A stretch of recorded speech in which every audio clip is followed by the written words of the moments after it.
This morning's guest will light up your house and your heart. Who is he? You'll meet him coming up next on Carolina People.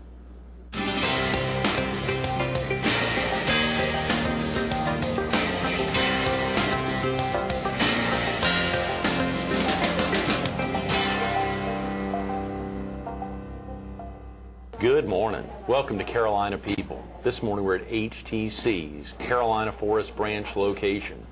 We're focused on service to the community, and we're visiting with the Honorable Bob Grabowski. Good morning, Bob. Good morning, Greg. It's good to be here. Horry County Councilman, District 6. District 6, Socastee area. The Socastee area, of course, as you said before we started filming, really in service to the community. You are serving the entire county.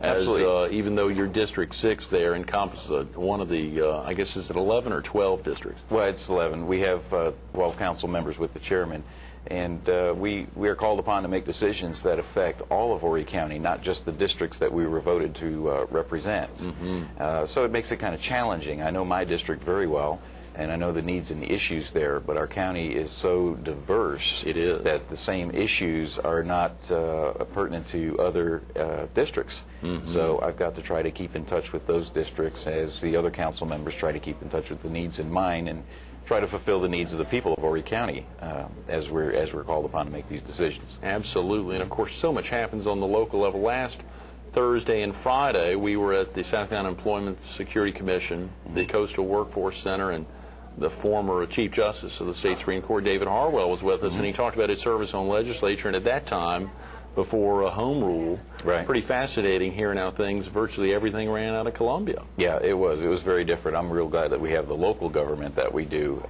to better meet the needs of the local people. Very definitely. That's the whole idea of it. Of course, you've been on council now, I guess, about a year and a half? 2 years, yeah. Okay, right. Yeah, a little over 2 years. And what's it, Bob, when you think back to 05, or maybe it was even earlier than that you made a determination that you were going to serve in a different way, obviously, and we'll talk more about your incredible service to the community in so many other ways, but to actually step out and to represent others. Well, my wife thought I was crazy. We got to start with that one. She thought, no, you can't do this, you've got enough to do. And she was probably right, but I went ahead and did it anyways. And running for election was quite an eye-opener. I got to meet a lot of nice people, a lot of good people in the community, and got to be aware of community issues in a way that I had never been aware of them before. Right. And it was quite different serving in some of the other community organizations that I have and serving on county council. One of the things that is different is that I have access to a lot more information than I did prior to that to help me make a decision as to how it's going to affect the people of Horry County. Now, I'm not saying that the people of Horry County don't have access to that same information. They do. Everything the county government does is open to the public. The difference being that on certain issues, the information is given to me and pushed right in front of me. Right. Whereas the average person out there would have to go to an office or do some research on their own to find this information. But it's actually pushed in front of me. I get a packet from the council before a meeting, that a booklet that's sometimes an inch and a half thick. And you're expected to read it before the meeting. Well, yeah. Yeah. But none of us can. We can't just read every single word in there. What I end up doing is, of course, I read everything in there that has to do with my district, which is, a lot less reading than reading the whole thing. And then the other issues, I will skim across them. And if it's a hot issue or something coming up that I know is going to be a hot topic, well, then, of course, I'll read the entire thing. Otherwise, it's just skim through it and look and make sure that everything looks all right. Something catches my attention, then I'll focus in on it. Right. How often does County Council meet, Bob? Well, County Council meets on the first and third Tuesday of every month. And there are some exceptions to that. Holidays will affect the council schedule, but generally it's the first and third Tuesday. And then council members also are assigned to committees. Okay. And they attend the committee meetings, and there's the I&R committee, the admin committee, and then there's public safety committee, and of which I'm the chairman of. Is that right? Wow. Yeah. So, so there's principally just those three committees, or? Yes, it's those three committees, and a lot of issues that will come to county council will come through committee first. The committee in other words, is going to do the research on it and look at an issue and try to look at it in great detail, so that when it gets up to the council meeting, we're Sure. not bogged down with with small details, and we can just look at the big picture when it gets to council. So things will come through committee, and then they'll be forwarded to council with either a recommendation or with no recommendation. Right. Recommendation for approval, for disapproval, or no recommendation, meaning the committee had a hard time forming an opinion on that. So just wanted How to forward often it. does that happen, Bob? It doesn't happen too often, but it does happen. We do get some issues that are forwarded to council with no recommendation, and we have to try to sort through it at the council level. Keep in mind that a lot of the issues that we're dealing with are issues that need to have a full council vote. It's not just the committee that has the authority to enact an ordinance or something like that. It has to go to full council for a vote. But it first goes through committee. Okay, that's good to know. I'm sure a lot of folks, probably a lot of viewers, have tuned in either to watch county council meetings on cable or on satellite or otherwise. I'm not sure how they're provided, or have actually attended the meetings over at the big Justice Center there in Conway. A lot of folks may not have. Well, I like to encourage people to attend. It's one thing to sit home and watch it on TV, as I used to do before I was a council member. But then to actually be there and see it happening and see what's going on. The TV can focus on one council member at a time or just a few, but you know, when you want to get the big picture, I think it's best to be there in person. Right, right. How about if a viewer needs to get off to work now or get family off to school, Bob, is there a good phone number to give you a call to learn more about service, either on county council or just to learn more about, or to talk to you about districts and their issues in their district? My county cell phone is 457-3237, 457-3237. And the county council office phone number is 915-5120. Okay. You can call that office, and the clerk to county council, Pat Hartley, and her staff will direct you to the right council member or try to give you the information that you're trying to get. That's great. 915-5120 if it's just a general issue, or if it's an issue that they want to talk about or learn more about, 457-3237. That's tremendous. We rarely get folks to give out their personal cell phone That's numbers. my county cell phone. It's okay. County cell phone, even better. That's good. That's good. There's also a website. The county has a website, oricounty.org, and you can click on county council, and it gives you know, which council members represent which district, and you can get their phone numbers, addresses, and email address from that county website as well. That's great, and it's a heavily trafficked site. It is. It's a good site too. A lot going on. A lot. Very good site. Really keeping that up. The crew out there in the county that does that.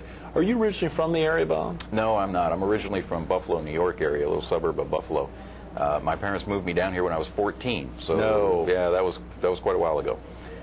So I guess I'm here almost long enough to qualify. And you've been here continuously since 14. Well, I took 10 years away from the area when I was in the Air Force. Oh, okay, good. The Air Force as an air traffic controller from 1980 to 1990. Is that right? As an air traffic controller? Yep. That must have been fascinating. Were you stationed in Myrtle or stationed? No, I was. I went to Holloman Air Force Base in New Mexico. That was the busiest approach control facility in all of Tactical Air Command at the time. And then they sent me to Ramstein Air Force Base, Germany, which is the busiest military approach control facility in all of Europe. Wow. So I work busy places. I'm proud of it, and I miss it. It was probably the best job I've ever had. Is that right? If you're an better than owning Myrtle Beach Lightning, I can't imagine. If you're an adrenaline junkie, you want to get your hands in air traffic. So it is constantly, when you say that Ramstein Air Force Base there in Germany, more approaches occurring, more planes coming in there than... Well, not specifically at Ramstein, but our Ramstein approach control handled approach control for Ramstein, 2 other American bases, 2 German military airfields, and then there were 2 civilian airports, and we also took overflow traffic from the French. So you're handling even for airports that are not there in front of you? Yep, we handled their approach control, and we would work the airplanes to within about 10 miles of the airport, and then we would turn them over to their tower for clearance to land. But we did the approach control. That is fascinating. Yeah. It was interesting. It was a friend of mine once best described air traffic control as many hours of pure boredom and a few minutes of sheer terror. And that's just about how it is sometimes. Yeah. I can't imagine. And what opened the door for you to get into air traffic control? I mean, was that something you've been thinking about when you joined the Air Force? Or Well, no, actually, I was going to go in the Air Force as I was always interested in law enforcement. I wanted to go in and be a security police in the Air Force. A friend of my mother's worked at Myrtle Beach Air Force Base as an air traffic control and approach control. And he invited me to come see what he does, and I went in there and I saw the radar scopes, and it was a dark room, and all the lights flashing, and everybody running back and forth, and I said, this is for me, I got to do this. Yeah, yeah. So I went and talked to the recruiter, and I went in with a guaranteed position of air traffic controller. Actually, all they guaranteed me was the school, because the washout rate was so high for air traffic controllers. I bet. About 50% of the people who go in for it don't make it. That's fascinating, Bob. You had mentioned there back in the late 70s, early 80s, you thought when joining the Air Force you wanted to get into being interested in security or in law enforcement. Law enforcement, issues, excuse me. That was the issue. That was the word I was looking for. Law enforcement. And when you think about 2005, I think about the same time you joined county council, you also got certified as a constable. Yes, South Carolina State Constable. Well, I was fortunate that Chairman Gillen assigned me to the Public Safety Committee, and when John Boyd left the area, he was the chairman. She appointed me as chairman. She knew I had the interest in law enforcement, so she appointed me as chairman. And then I thought, well, the best way to find out what's going on out in the field is to be out there with the officers. And I started riding with them, but I got tired of sitting in the car every time we went to a call. I had to sit in the car and just wait until they were done.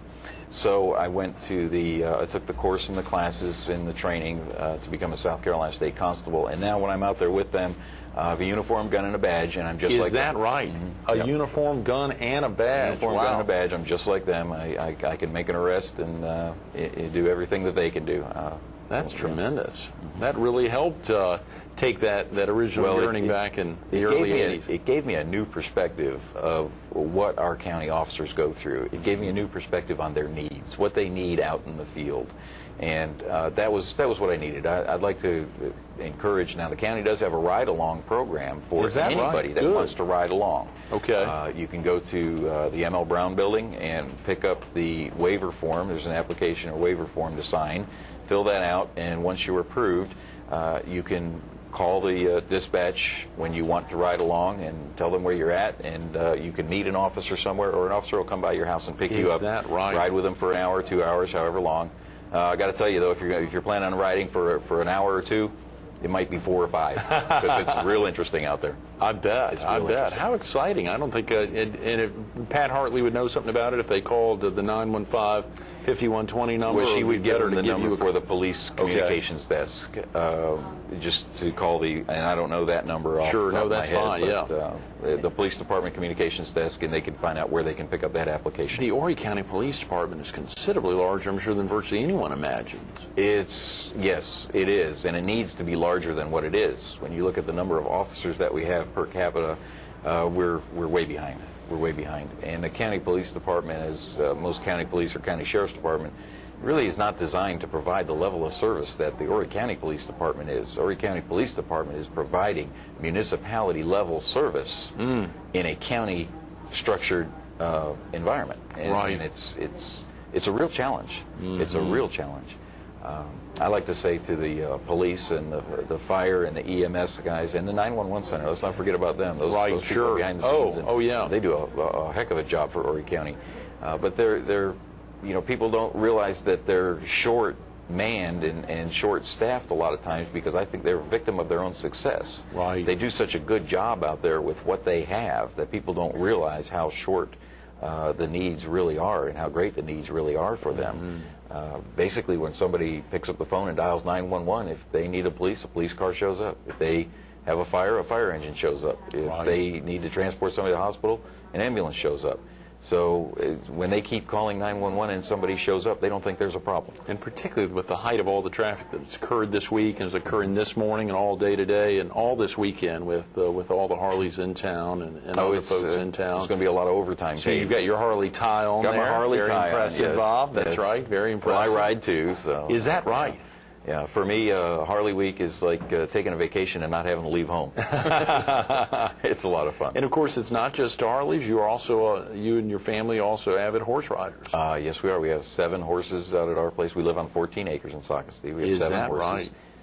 My kids have their own horses, and they ride. They've been riding their own by themselves since they were 4 years old. Really? I've got Sarah, who's 9 right now. She'll be 10, and Mitchell, who's 7. He's going to be 8 in September. And we have a new addition to our family, Morgan Tiffany, and she's 6 months. And 6 months, 6 Bob. months. Yeah. Wow. Yeah. We're already trying to figure out which horse is going to be hers. Yeah. That's right. But she'll have her own horse when she's ready. She'll have her own horse as well. That is fabulous. Well, you know, tomorrow is the big ride with Riley. Obviously, earlier this week on Monday, Chris Saffels and his daughter Riley. I don't know if you had a chance to catch the show on Monday, but Chris and his daughter Riley were in promoting a big event, the first annual ride with Riley for the March of Dimes, to benefit the March of Dimes. His daughter born at 29 weeks and just a couple of pounds. And she's been a tremendous ambassador family. So a lot of folks in the county, of course, he and his family live out in Loris, and he's a trick rider, has been a rider at Dixie Stampede. That's impressive. Absolutely. I couldn't do it. Yeah, I've been riding all my life, and I couldn't do Morgan what he does. Tiffany might be the trick rider She in the might family. be. Yeah, She might your be. wife's a rider as well. Oh, yes. Well, we like to joke about my kids have been on a horse since before they were born, because my wife was riding horses with all 3 of them right up until 2 weeks before she gave birth. Wow. And then when they were born, 30 days after they were 30 days old, and the doctor said, you know, my wife was okay to resume normal activity, she came home and jumped on a horse with the baby. Oh, come put on. a little carrier on the front where the baby fits in, and just No, ride. Bob. Yeah, so these kids, my kids, are quite literally raised on a horse. That's amazing. That's amazing. Of course, living on a 14-acre farm, I guess you call it there, a mini farm there in Socastee, and having that interaction. I think I saw you also have a donkey. Yep, we have a burro. His name is Barney. Right. He's he's just a pasture pet. We've had him for a long time, and he's just great with kids. He's great to have out in the pasture. At one time, we had 5 kids lined up on his back one time, and he just walk them around, and he's great. The kids can go around and they can pull his tail and pull his ears, and he's real gentle with them. Bob, are you comfortable sharing with yours a little about your recent experience wearing a bikini? Oh, jeez. Can you open that up a little bit? Oh, that's going to be interesting. It's Friday morning. It's Harley weekend, so well, the Grand Strand Humane Society has an annual sweetie pie competition. Yes, and big time. This is where they get local men in the community to come in and put on a pageant that's based after the Miss USA pageant, Miss America pageant. Sure. And we have an evening gown competition and a talent competition, and this year was the first year for the swimsuit competition. That's amazing. So it was an interesting experience, and I'm glad to say it was the very first time I've ever dressed as a woman. And probably maybe the last. Well, I don't know. It was a lot of fun. You might help him out again. I'd help him out again. It raised, I think the final tally was about $85,000. Oh, come on. Really? That's tremendous. Society. Yeah, it was quite a draw. Well, there was myself and 16 other men, and we all competed, and it was just a blast. We had it at Revolutions, and the club was a complete sellout. I remember I was a judge the first year when it was not a sellout, and I haven't been brave enough to well, maybe we can get you in there next year. What about that's you? Right. I'll be filming every night or day that. Oh, you'll be busy that night for sure. That's right. They've worked Yeah. very hard and have done such a great job expanding that and supporting the Grand Strand Humane Society. They have. It's been a wonderful experience to do that, and I've always been pro Humane Society issues. Yes. Tried to help it. Came through County Council to turn our county animal shelter over to the Humane Society, right. which has been a very good move for the county. We're expending the same budget that we were in the past, but now the Humane Society is handling it for us, and they are doing just an outstanding job with it. They're doing just a much better job than we could have done as a government entity. They're doing much better.